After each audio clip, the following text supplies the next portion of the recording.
on the record, this is CV 20, or consolidated under the 2018 or 2019, probably the 2018. CV 2018-006866, which includes consolidated CV 2019-005943. This is the time set for oral argument on originally on the plaintiff's motion for relief relating to court-ordered annual shareholder meeting. I've looked at the motion, the response, the reply, and the position of the receiver that was filed. Start with announcements. Good morning, Your Honor. Keith Beekton, your colleague side, Your Honor, Steve Rich on behalf of the defendant Aztec Hopper, and we should have on the phone Steve Snyder, Nicholas, and the client Ron Arnold up from up in Canada. Okay. All three are all three of you there? We are. And does anybody have any problem hearing either the attorneys or me? We hear you fine. Okay, thank you. Good morning, Your Honor. Scott Jenkins on behalf of the receiver, MCA Financial. Okay. Good morning. As Mr. Jenkins announces, it occurs to me that I have, where Quarles and Brady is an active litigant, I have, other than in their tax cases, I just started to disqualify myself because my son just got a job offer to work there and has accepted that offer. I don't know that in this position the receiver's counsel has any active part in the litigation. I disclose that so that you'll all know what's going on, and if anyone has a problem with that, they can respond accordingly. But you ought to know. Congratulations to your son. We don't have any objection. He's very excited. I'm excited for him. We have no objection. All right. I read the motion, the response, reply, like I said, in the receiver's position.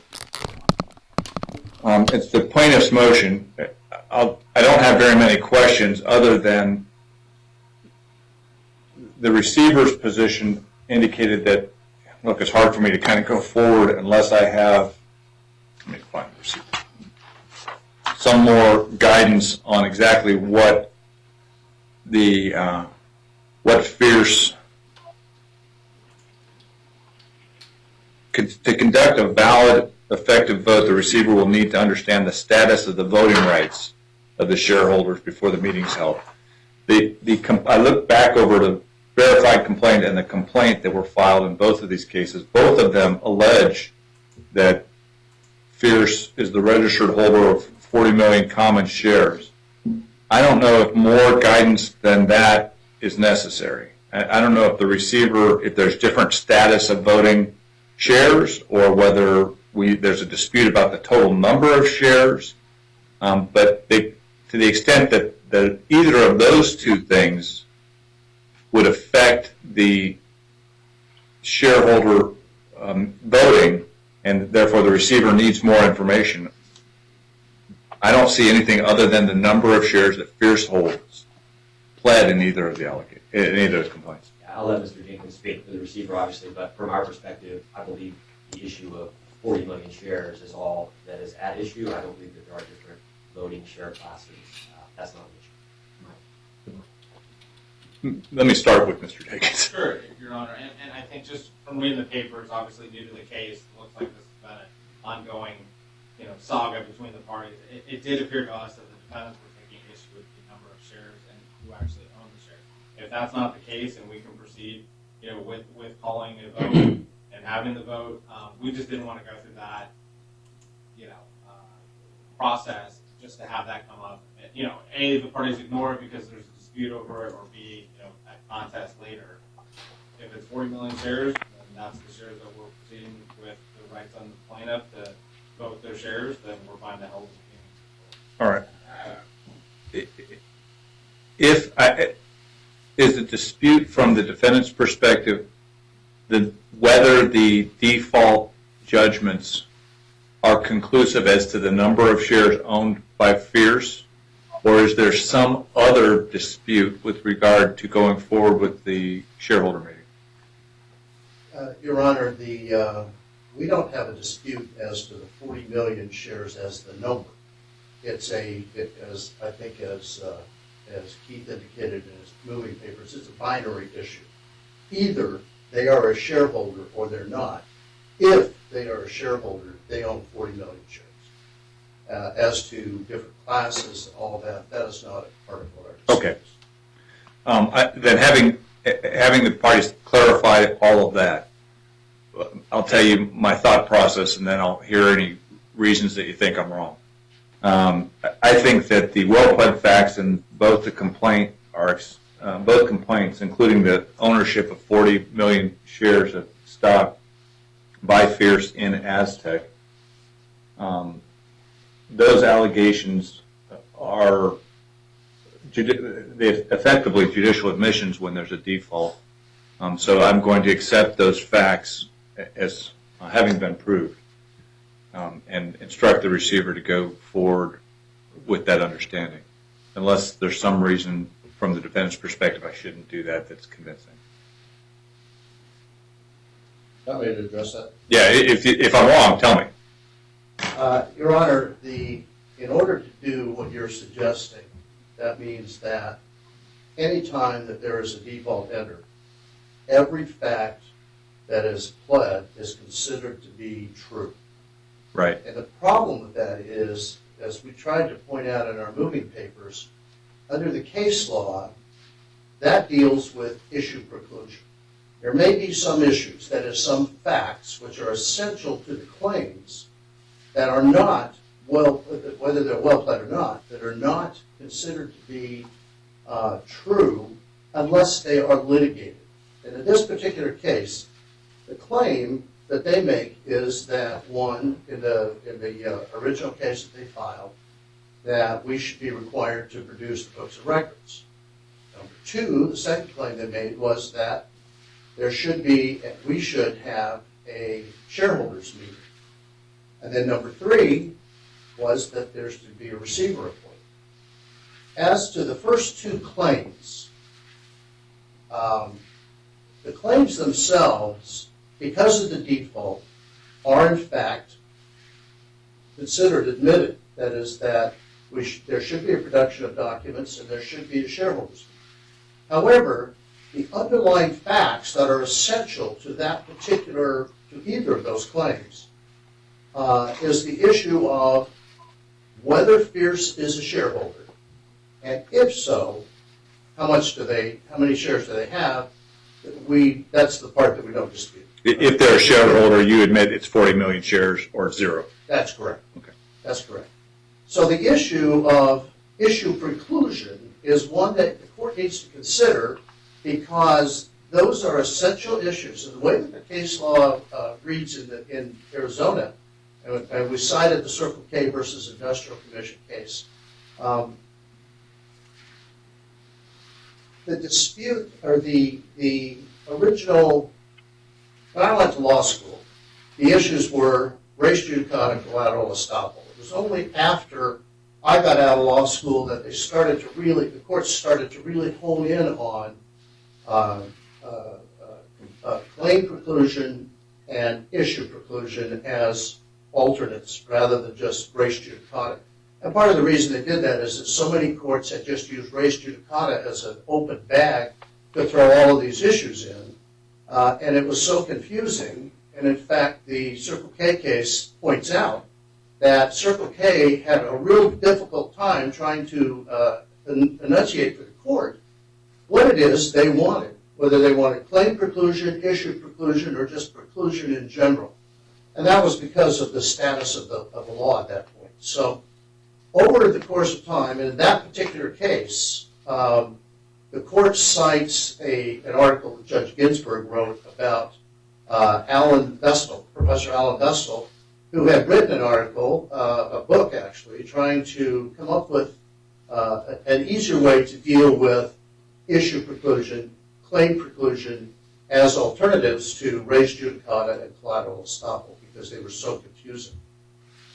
So if you go through the Circle K case, what they end up doing is they end up indicating that if there is an issue preclusion case, the issue has to have been, the defendant has to be given an opportunity or has to have litigated that particular issue. In this case, the issue is whether or not Fierce is a shareholder. We have never had an opportunity to issue or to litigate that case. Other than bare allegations in the complaint, there's no evidence that's been presented to the court that would support the claim that they are a shareholder. So how would the court have gotten to, they have a right to see the books, absent their being a shareholder? Well, that's an implication that the right that they have to look at the books arises because of the statute. They make the same argument with regard to attendance at the shareholders meeting. Well, none of the orders or the judgments specifically state that they are a shareholder. And those were all drafted by their counsel. The court, if it's an important enough issue, which it clearly is, it's an essential issue to the shareholders meeting, for example, how many shares are they going to vote? So it's important that we have some kind of testing of whether or not they're a shareholder. Simply saying the statute only allows shareholders to do these things is insufficient under a default judgment, is insufficient to allow or for the court to make that determination. We have to have a chance to litigate. We're retreading some ground a little bit, but to the extent that your client gets sued by someone who says they're a shareholder and doesn't file a response and lets the case go into default, and default judgment eventually is entered, isn't that their opportunity to litigate? I mean, you say we have to have an opportunity to actually litigate these issues. Wasn't that the opportunity?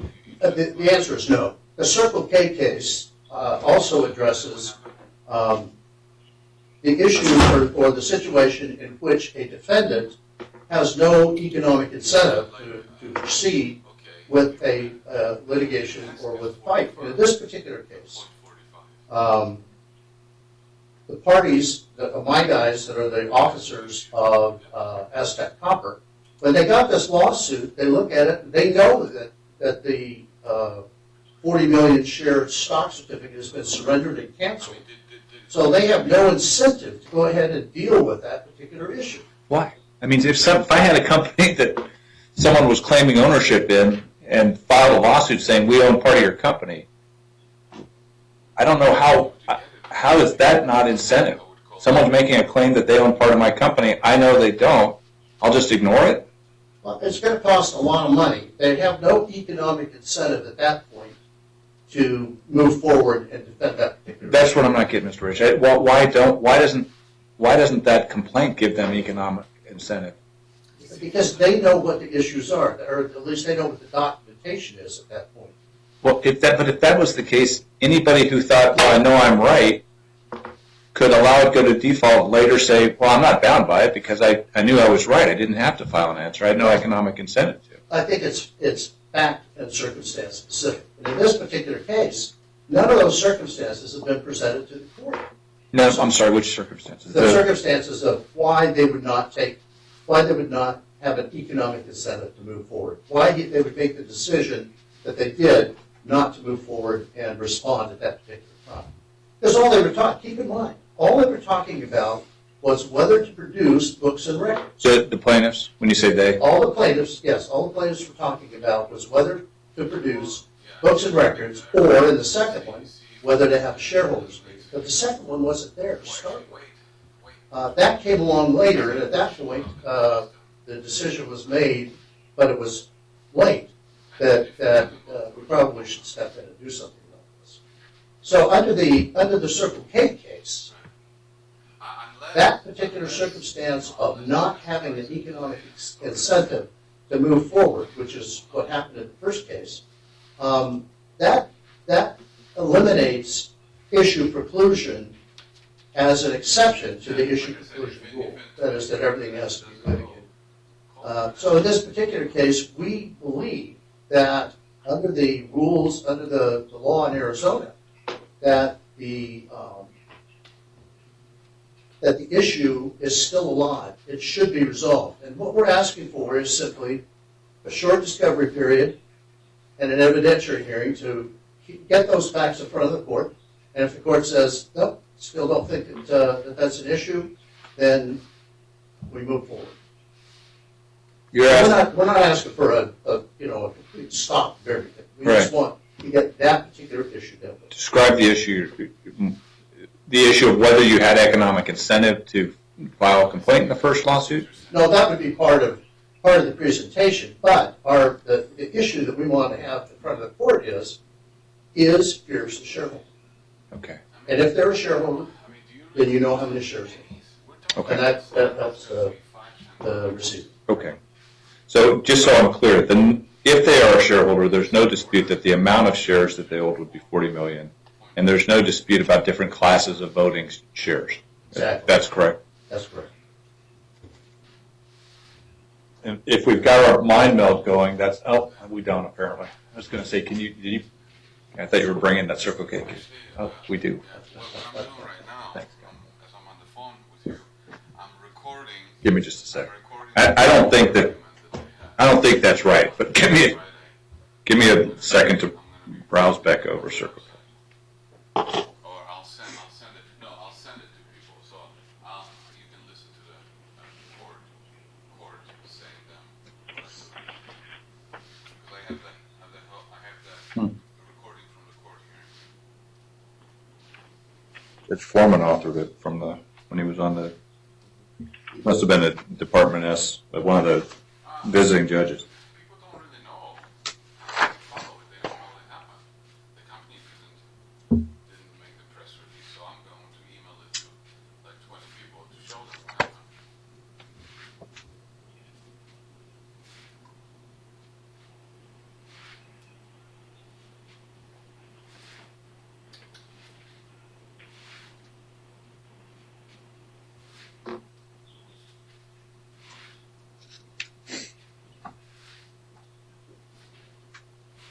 Right now, there's barely any trading. You can get whatever you want.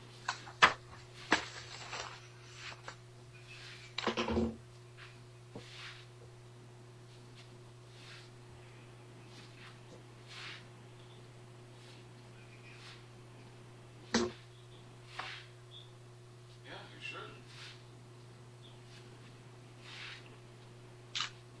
I think there's a possibility that next week, if they file tech report, it could take off.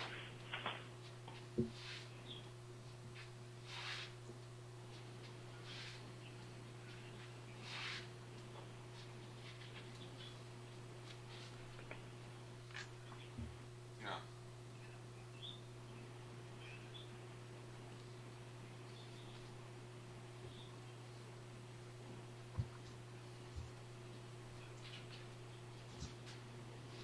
Yeah, but last time you also had cash, and you just sold something, so they might have some kind of restriction.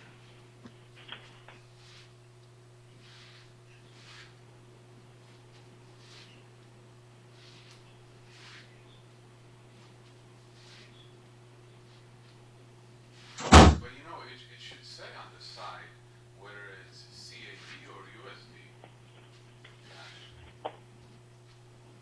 Because I have cash divided into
mean, okay, so what could happen with your account is that,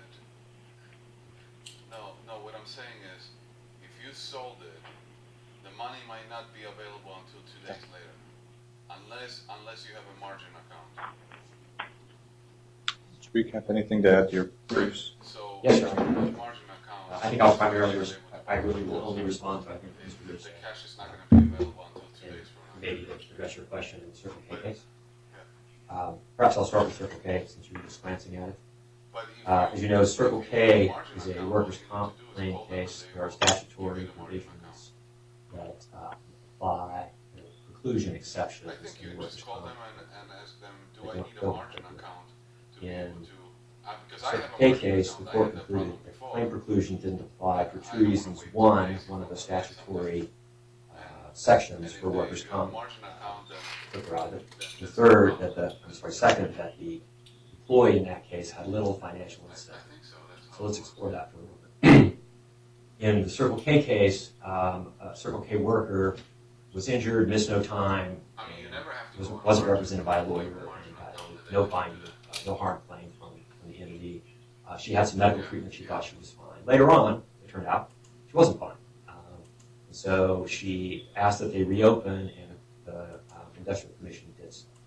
It's not surprising then that the Industrial Commission, affirmed by the Court of Appeals, said she had no incentive to litigate the no injury claim because at the time she didn't feel injured. Oh, yeah, so that Later, was good, yeah. she did.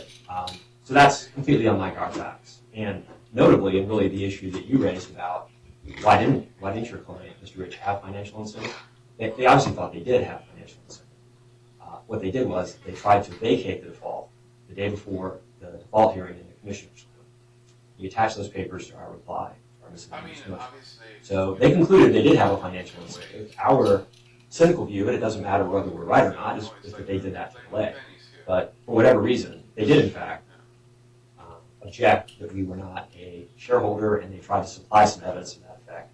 Well, like, And we'll talk more in a moment about how collateral estoppel applies, but that didn't work, and that's why they're part of the estoppel grounds in addition to claim preclusion. But going back to Circle K, the two exceptions as to why claim preclusion didn't apply in Circle K have no relevance here. One is statutory, one is completely different facts about financial incentive. Circle K, the court there concluded issue preclusion didn't apply because the issue of causation had not been litigated. Well, of course it hadn't. She said she was injured. She's developed the injuries later, and so that initial determination that she had been injured couldn't have been litigated, and so there could not have been issue preclusion in her case. Our case is completely different. The issue preclusion in our case is, do we own the shares? And we allege that in both of our complaints, the two initial complaints, and we could not have gotten relief had the court not found that we were a shareholder. The point Mr. Rich started out with, the notion that this would mean that in every case, every allegation of complaint is deemed to be accurate in default, is just not the case here. Here, these were the pivotal allegations. They're both in paragraph 1 for a reason, because we couldn't get any relief if we weren't a shareholder. One of them's in paragraph 23. It's only a paragraph. It's 1 and 23, and one of them and 23 in the other. Fair enough. So we're in a completely different situation with respect to issue preclusion. So that's where my big picture read on Circle K is it's useful for principles, but in terms of actual application to preclusion here, it's not especially helpful. I'm just going to touch on a couple of the points made by Mr. Rich real quickly. Said there's no evidence been provided to the court that we are a shareholder. That's simply not true. We supplied a substantial amount of that evidence in response to their motion to vacate the default judgment. And both this court and Judge Kiley ruled on whether or not we were a shareholder. The issue came up in the context of whether they had a meritorious defense to avoid having default entered. And we quoted those in our motion. I didn't think that I even got to the meritorious defense branch of it. I thought that I just stopped at the there was not a good cause. Well, I actually don't think that's true, Your Honor, but I might be mixing them. We did quote both. We quoted your section and Judge Kiley's section in our moving paper, so they say what they say. But in any event, whether you reached it or not, they had the opportunity to litigate it, which is what matters for collateral estoppel. The second point I will make, which I think is an important one, is we've been talking about res judicata and collateral estoppel from these prior judgments, but we haven't really talked about this case.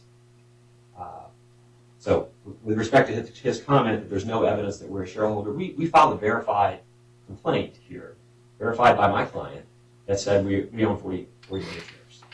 And Rule 66 for appointment of receivers provides that you're obligated to respond with evidence, with a declaration. And they submitted a declaration in their response in this case prior to the time we showed up for that April hearing about whether the receiver ought to be appointed. A receiver shouldn't be appointed in this case if we're not a shareholder, because the whole point of appointing the receiver is to protect our property rights as a shareholder. So we submitted a declaration, or a sworn complaint that says we own 40 million shares. The only declaration they submitted was from Mr. Rich, whose sworn statement is essentially, it is exactly, it says, here are the documents that have been supplied by my client to me, and he provided the same documents that were part of the motion to vacate the default judgment.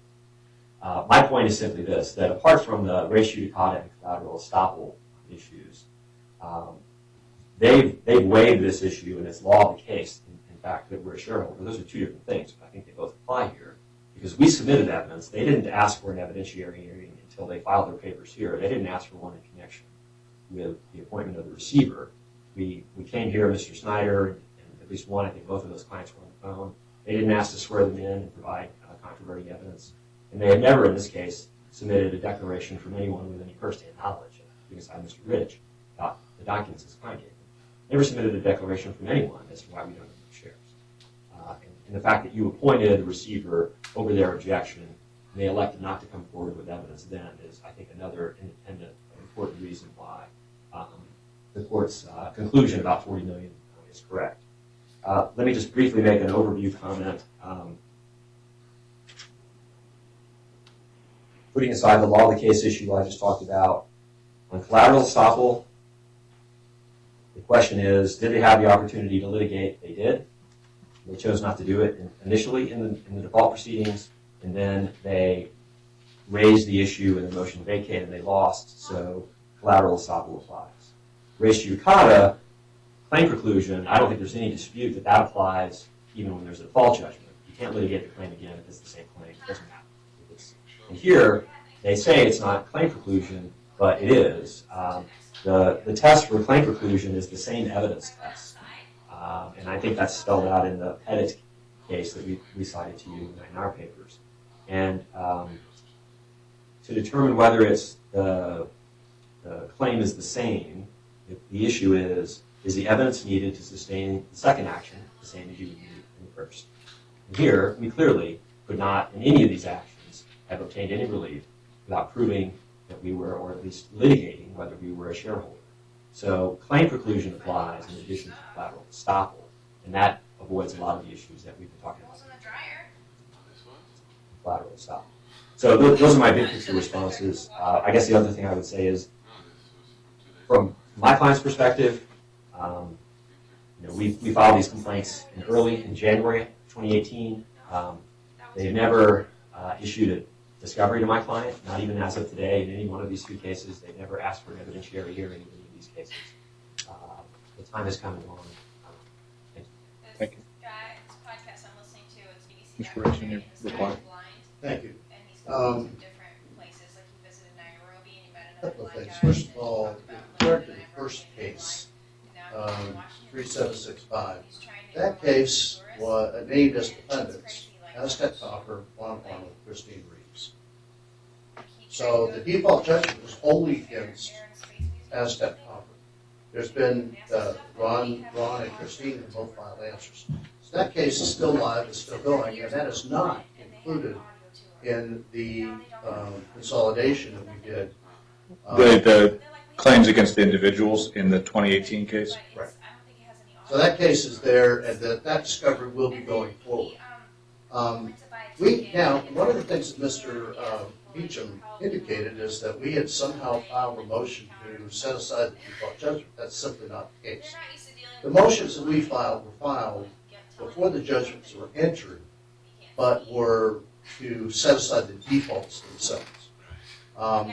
The reason that's important is that under Rule 30B, we would be able to file a motion, but it would be something different than what we filed to deal with Went to the the details. Watergate Hotel. So we still have the right under Rule 30 to file those motions. We may do that. I don't know for sure what the client's going to do. They still pay for Um, Watergate. But he never addressed the issue of issue preclusion, the requirement that Circle K sets forth, and it's on page 425 in the Arizona citation, 179 Arizona 425. Thinking, is that 425? 425, right. Okay. You there? Yeah. If you move down under the heading of defining preclusion res judicata, and you get down to the second paragraph, the first paragraph defines claim preclusion, and quite frankly, we don't dispute that the claim preclusion applies because it does. But the issue preclusion, which is the next paragraph, occurs when an issue has been litigated, and it says, in the prior litigation, these are the elements, final judgment was entered. The party against whom the doctrine is to be invoked, that's us, had a full opportunity to litigate the issue. The party actually did litigate the issue, and the issue was essential to a final judgment. Those are the elements that are necessary for issue preclusion. There was no litigation in this particular issue dealing with the shareholder issue. If you were to rule that that Pierce is a shareholder, then you would have to rule as a matter of law, responding to or filing a motion to set aside a default was sufficient to trigger the litigation issues. The actual litigation. The actual litigation. And quite frankly, we just don't think that that's the law. But is this kind of an academic debate? If you're not contesting that claim preclusion applies in this case, then the claim that they are shareholders would be precluded, No. or that they are not. No. The claims that are being made, and they'll agree with this because they do so in their motion. The claims are in the 3765 case. Right. The claim is that they want to have books and records produced. And I guess that's what I'm. Other than as a shareholder, only those people who are statutorily defined are allowed to bring that sort of an action.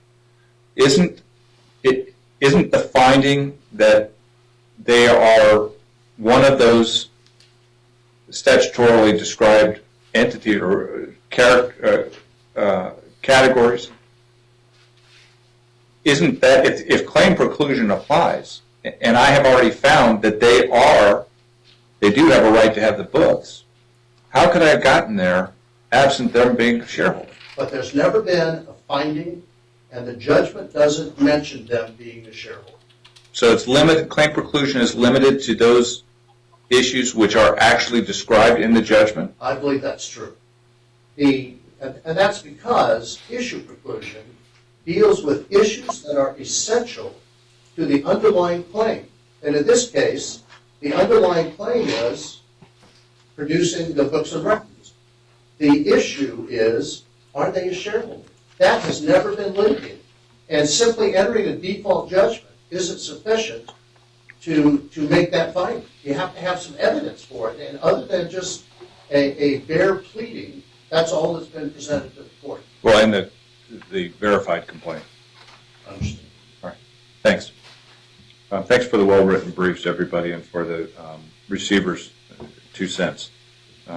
Also, I think I'll get an order to you today, but my inclination is still the same, that this is an issue that is in the rearview mirror, and to the extent that there was some confusion that prohibited the receiver from having an effective meeting, such as the total number of shares, different classes of voting, things that we had not had determinations of.